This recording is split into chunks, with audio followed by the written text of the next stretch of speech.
Quantum Leap.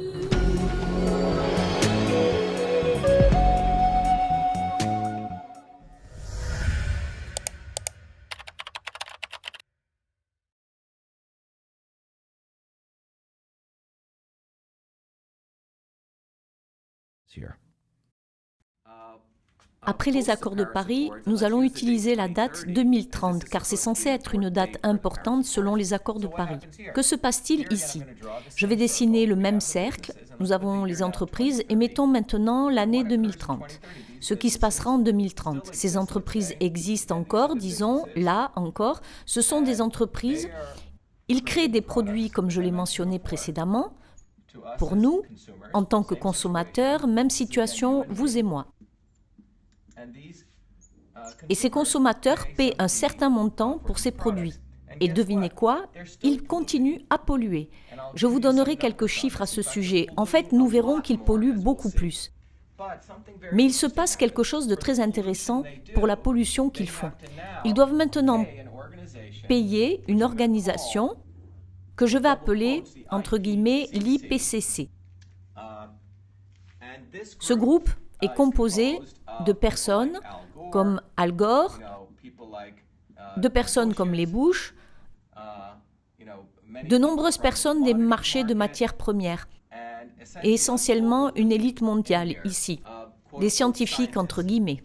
Le dollar va ici, les dollars entrent et ces personnes livrent à ces personnes quelque chose appelé du crédit carbone. Et qu'est-ce que ça permet de faire à ces compagnies maintenant? C'est de polluer. Mais pour pouvoir polluer, ils doivent payer à cette organisation une redevance. Et cette organisation émet des crédits carbone. Voilà quelque chose d'encore plus intéressant. Ces crédits carbone, si vous regardez le marché des matières premières, le marché global de matières premières, ces crédits carbone sont achetés et vendus ici, sur ce marché de matières premières aux gens. Ce qui donne à ce groupe la capacité de générer des billions, pas des milliards, des billions de dollars, via une nouvelle source de richesse. Ainsi, ces crédits d'émission de carbone ont été créés par ce groupe, comme un véhicule permettant de facturer essentiellement quelque chose aux pollueurs. Et ce groupe a le potentiel pour faire des billions et des billions de dollars. Alors comment tout cela s'est-il passé et que sont les accords de Paris? Eh bien, le front de toute cette organisation, ailleurs Al Gore, substantiellement a tout monopolisé à un certain moment et avait l'accès à un grand nombre de crédits d'émission de carbone qu'il avait accumulés. Et son objectif était d'avoir un retour d'argent en obligeant ces entreprises à l'avenir, environ après 2030, à acheter ces crédits carbone. Et si vous regardez réellement ceci, les relations publiques de l'IPCC, je l'appelle leur machine à relations publiques, étaient ce que nous appelons les accords de Paris. Les accords de Paris étaient vraiment leur moyen en relations publiques pour faire accepter cela et que tout le monde y participe. Ce que les États-Unis, si vous regardez les États-Unis ici, avec le drapeau ici, les États-Unis ont été forcés par l'IPCC. D'ailleurs, cela inclut les établissements démocrates et les établissements républicains, qui disaient essentiellement au gouvernement des États-Unis qu'il devait créer ce que nous appelons un fonds vert. Et ce fonds vert, je vais expliquer ce dont il s'agit vraiment. Les États-Unis devaient injecter 100 milliards dans ce fonds vert. Et à quoi servaient ces 100 milliards?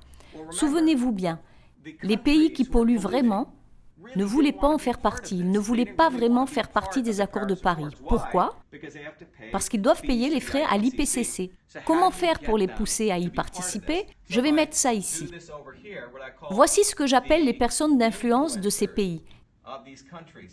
Les personnes qui influencent les pays, comme par exemple, si vous prenez l'Inde ou la Chine, et vous avez comme ça une liste de plus de 190 pays. Notez bien que tous ces gens ont des influenceurs, ce qu'on appelle des conseillers.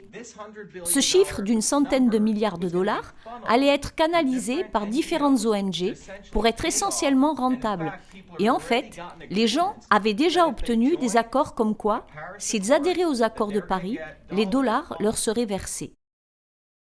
Merci de vous abonner à ma chaîne, de liker et de partager cette vidéo. Et si vous souhaitez me soutenir, il y a dans la description sous cette vidéo un lien PayPal et un lien Tipeee. Encore merci et à bientôt.